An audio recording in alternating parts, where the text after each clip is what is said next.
Iniciamos aqui mais uma edição do Democracia pela TV Assembleia. Vamos, como sempre, tratar de um tema de interesse da sociedade. Vamos abordar uma questão que envolve relações de trabalho. Uma preocupação constante, recorrente, dentre aqueles que estão no mercado de trabalho, do que esperam o ingresso, o surgimento de oportunidades e, acima de tudo, clareza nessas relações.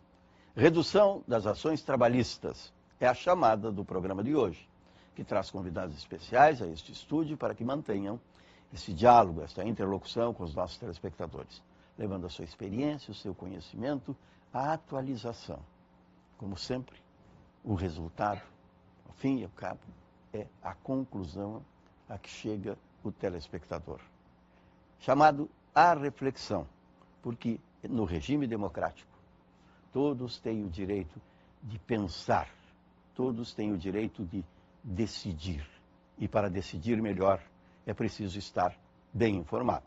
Trazemos para o Democracia de hoje o Dr. Paulo Juarez Vieira, que é procurador do MPT, Ministério Público do Trabalho, coordenador nacional de combate às fraudes nas relações de trabalho. Dr. Décio Scaravaglione, de Porta Nova Advogados. Dr. Rodrigo Trindade de Souza, presidente da AMATRA. Para a primeira manifestação sobre a pauta de hoje do nosso Democracia, nós convidamos o coordenador nacional de combate às fraudes nas relações de trabalho, Dr. Paulo Juarez Vieira. Tudo bem? Tudo bem. Inicialmente quero cumprimentar os telespectadores, cumprimentar os colegas aqui de debate, Dr. Rodrigo, Dr. Décio. Agradecer o convite, dizer que é um prazer estar aqui hoje. Quando a gente fala na redução do número de ações trabalhistas, a gente tem que ter consciência de que esse era um efeito desejado e esperado pela reforma trabalhista. E que quando a gente fala em redução de número de ações, nós estamos também falando em redução do nível de acesso à justiça que os trabalhadores têm. O acesso à justiça é um dos valores mais relevantes do Estado Democrático de Direito. Toda pessoa, quando se sente lesada em seus direitos, precisa ter acesso ao Poder Judiciário para buscar reparação. É até estranho que num país democrático nós tenhamos uma legislação que seja construída com o objetivo de impedir determinada parcela da sociedade de acessar o judiciário, de fazer a defesa dos seus direitos. Seria importante até que nós refletíssemos como sociedade por que nós estamos fazendo isso e por que nós estamos tomando essa medida como país apenas em relação aos trabalhadores. Porque veja, o Brasil é um país que tem um número elevado de demandas, por tradição, por cultura. Mas esse número elevado de demandas, ele não é só na área trabalhista. Ele é em todas as áreas, na civil, na tributária, na previdenciária, mas a única que não é tolerada, a demanda, é a trabalhista. Então a gente tem que perceber que essa discussão, essa restrição, ela vem permeada também por algo de preconceito, por algo de discriminação com a figura do trabalhador. Eu gostaria de desenvolver no curso de debate esse aspecto, inclusive mostrando que nos juizados especiais de pequenas causas, estaduais e federais, nós temos um número superior de ações ao número da justiça trabalhista. Somando as duas esferas dos juizados especiais, nós alcançamos mais de 6 milhões de ações por ano, enquanto na justiça do trabalho fica em menos de 4 milhões nos anos anteriores, agora reduzidos. Nos juizados especiais, não há custas para qualquer pessoa que tenha acesso a esse juizado, desde que as causas tenham um limite de valor de 60 salários mínimos na federal e 40 na estadual, se eu não estou enganado. E qualquer pessoa, independentemente do seu nível de renda, tem a justiça gratuita nesses processos, nos juizados especiais. E, inclusive, empresas que têm um faturamento anual de até 4 milhões e 800 mil reais têm esse acesso gratuito. só vão pagar custas ou despesas processuais se, inconformados com a decisão do primeiro grau, recorrerem e perderem o recurso. Ou seja, o trabalhador que ganha R$2.000, R$3.000, ele precisa suportar as despesas do processo, mesmo o beneficiário de justiça gratuita, quando ele perde em alguns pedidos. Mas uma empresa com faturamento de R$4.800.000 que ingressa no juizado especial, ela não precisa. Há uma incoerência, há uma incongruência que é realmente inaceitável do ponto de vista do trabalhador. Nós teremos agora, no início de maio, o julgamento de uma ação direta de inconstitucionalidade que trata exatamente desse tema. E esperamos que o Supremo Tribunal Federal seja fiel à própria jurisprudência dele, que sempre foi de defender o acesso à justiça, e atribua uma interpretação adequada para esses artigos, ou simplesmente declare a sua inconstitucionalidade, para que se possa voltar à normalidade do acesso à justiça dos trabalhadores. Dr. Décio Scaravaglione.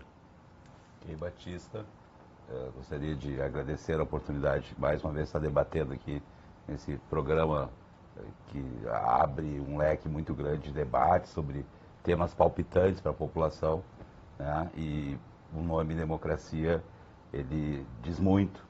Gostaria de saudar também os colegas de debate aqui, Dr. Paulo, Dr. Rodrigo.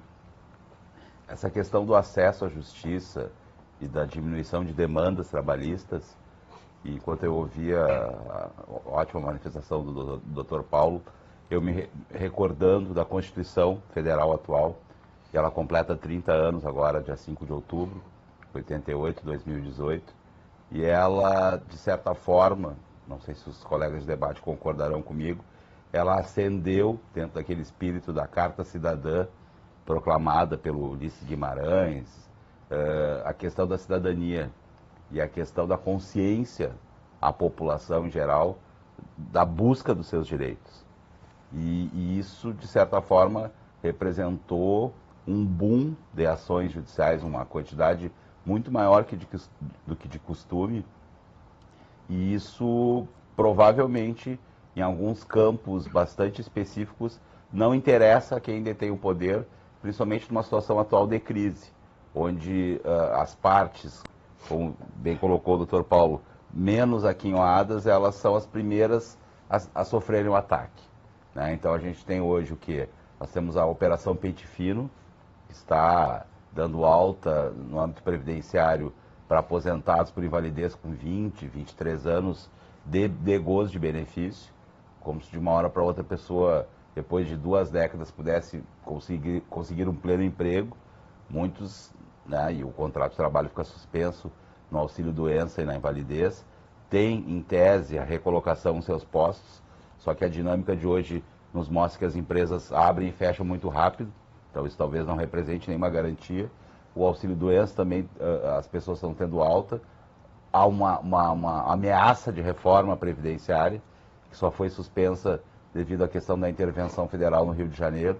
E a reforma trabalhista foi feita, e foi feita a trancos e barrancos e negociações, quem sabe até escusas, e aprovação de elementos bastante perigosos à saúde dessa relação trabalho-capital, trabalho-capital, capital-trabalho. E chegamos nessa questão, e eu recordo também ao tempo da emenda 45, que é a reforma do Poder Judiciário, e bradava em alto som o então senador Antônio Carlos Magalhães, o famoso Toninho Malvadeza, que a Justiça do Trabalho deveria ser extinta. E isso talvez esteja por trás desse projeto, dessa reforma e da dificuldade de acesso do trabalhador na busca dos seus direitos perante a Justiça do Trabalho, com a questão da interposição de custas, a questão também dos pedidos que devem ser líquidos, certos e exatos. O TRT da 4ª Região, recentemente, semana passada, considerou abusiva, né, ou não tão rígida essa condição. Então teria que dar exatamente o valor de cada pedido de horas extras, de equiparação, sob pena inclusive da demanda não prosseguir, ou de ser extinto o processo, sem apreciação do mérito. Ou seja, nós temos assim um rigorismo exacerbado com uma ideia de que, olha, não mexa com isso, sob pena de você ainda pagar custas para a justiça, se a perícia, por exemplo, que foi feita para apuração de insalubridade, periculosidade, se ela não for exitosa, tem que pagar os honorários periciais, se perde a demanda, tem honorários de sucumbência, ela vai pagar para os advogados da empresa, não que eles não mereçam, mas isso não faz parte da lógica das demandas trabalhistas ao longo da história, que saudavelmente sempre oportunizou o livre acesso ao Poder Judiciário. E aí temos garantias constitucionais, nós temos a questão da gratuidade de justiça desenhada na própria Constituição, temas que ao longo do debate vamos então, né, de certa forma, aprofundar. Doutor Rodrigo Trindade de Souza. Batista, muito feliz de estar aqui participando desse debate, seu programa, que é um programa muito importante aqui para o Rio Grande do Sul, debate questões nacionais a partir de uma perspectiva local nossa aqui do Rio Grande do Sul. Então tem uma importância muito grande para o nosso estado e fico feliz de estar aqui com pessoas que eu admiro tanto, o Dr. Paulo Juarez, o Dr. Décio, são grandes estudiosos desse tema que me interessa muito a magistratura do Rio Grande do Sul. E esse é um tópico que é um dos tópicos mais falados, mais tratados nas últimas semanas no Brasil inteiro, que é da redução das ações trabalhistas. Nós tivemos uma redução extremamente significativa, a matemática não esconde isso, a redução aqui no Rio Grande do Sul foi de 40% a 50% no ajuizamento de ações trabalhistas, algo sem precedentes. Não só aqui no Rio Grande do Sul, no Brasil inteiro se tem experimentado essa diminuição de aforamentos, de novas ações trabalhistas. Acho que o que nos cabe aqui, nesse debate mais aprofundado, que a gente tem condições de realizar, é analisar um pouco mais a fundo esse número. Tentar entender por que, afinal, houve essa redução. Reduzir ações judiciais é um sonho de todo operador do direito, aliás, não só de operadores do direito, mas um sonho de civilização. Reduzir ações judiciais costuma ou se pretende que significa um ganho de civilização, uma diminuição de litigiosidade, uma redução de divergências entre as partes, entre as pessoas numa sociedade que conseguem conviver sem grandes divergências, sem precisar levar suas querelas, suas divergências para o conhecimento do Poder Judiciário. Essa é a redução de ações que todos nós esperamos no nosso projeto de civilização, de uma sociedade mais organizada. Gostaria muito de dizer que essa redução que nós estamos experimentando no Rio Grande do Sul, no Brasil, de ações trabalhistas, tem significado, é resultado desse ganho de civilização. Mas, por enquanto, não é essa a percepção que eu consigo ter. Nós tivemos essa redução de ações trabalhistas, mas parece a mim que essa redução não é resultado da diminuição da litigiosidade nas relações de trabalho. Ou seja, as relações de trabalho no Brasil continuam gerando divergências, continuam gerando descumprimentos da lei e vontade das partes que se sentem prejudicadas de buscar o judiciário. Mas como o Dr. Juarez muito bem pontuou, as alterações na legislação trabalhista, notadamente o que se convencionou chamar de reforma trabalhista de 2017, novembro de 2017, teve um significado de diminuição de acesso ao Poder Judiciário. Então, uma primeira justificativa nós temos essa, de redução de acesso ao Poder Judiciário. E o segundo motivo, e esse me parece o mais relevante, ao resultado da má qualidade da lei, da má redação. É uma legislação que não é apenas uma opinião pessoal, mas uma opinião compartilhada pela maior parte dos juristas, dos estudiosos do direito do trabalho. É uma lei que foi mal escrita, mal produzida, que tem diversas obscuridades, grandes dúvidas sobre constitucionalidade, sobre correspondência com convenções internacionais do trabalho. Prova disso é que nós temos já diversas ações diretas de inconstitucionalidade no Supremo Tribunal, que foram apresentadas poucos dias depois do surgimento dessa lei. Outro resultado e comprovação de que a lei tem dificuldades cognitivas, dificuldades de aplicação, é o fato de que um dia depois de uma nova lei, nós temos uma medida provisória buscando consertar a lei. Isso me parece inédito na história do país, uma medida provisória que surge de forma praticamente, de forma contemporânea, uma nova legislação buscando consertar os pontos mais obscuros, os pontos mais bizonhos dessa nova lei. Nesse novo ambiente, então, que se forma de uma legislação obscura, de dificuldade de aplicação, é natural que se espere que os advogados tenham a responsabilidade de aguardar algumas sinalizações do Poder Judiciário e mesmo do Executivo e do Legislativo de conseguir melhorar a lei com outras normatividades. Então, a percepção que eu tenho tido é de que a advocacia, de forma muito responsável e correta, vem aguardando sinalizações de formas de aplicação mais corretas, mais adequadas da lei e tem represado seus processos. Isso eu tenho colhido de diversos relatos de advogados de que a litigiosidade nas relações de trabalho, ela permanece, mas os advogados, por desconhecimento da lei, aliás, desconhecimento de forma de aplicação da lei, vem represando seus processos e assim que tiver alguma sinalização, alguma clareza maior, esses processos vão retornar e a litigiosidade vai retomar os níveis que nós já temos. Gostaria muito que nós pudéssemos ter alguma experiência a partir de legislações mais claras que gerassem a efetiva redução de litigiosidade e conseguíssemos ter relações de trabalho mais seguras. Hoje em dia, nesse início de 2018, os empresários e os trabalhadores têm tido grandes dificuldades de buscar condições de aplicação da nova lei. Tem sido muito difícil para eles, muito difícil para a magistratura, para a advocacia e para o Ministério Público. Fico muito feliz que vocês tenham, que a produção e você, Batista, tenham escolhido esse tema, porque é um tema palpitante e que afeta todos nós. Porque todos nós trabalhamos, ou somos empregados ou somos empreendedores. Nesse primeiro momento do programa, nessa primeira manifestação individual, demonstra que falta clareza, né, para a aplicação da lei, para o entendimento, a compreensão de tudo. E, acima de tudo, a demonstração de que quando falta clareza, gera a insegurança. E a insegurança atemoriza. Daí esteja, talvez, a causa fundamental desses primeiros números que são epidérmicos, são superficiais, mas que trazem um número de redução, que é, talvez, na síntese, redução de confiança na justiça do trabalho, especialmente. Não é, doutor?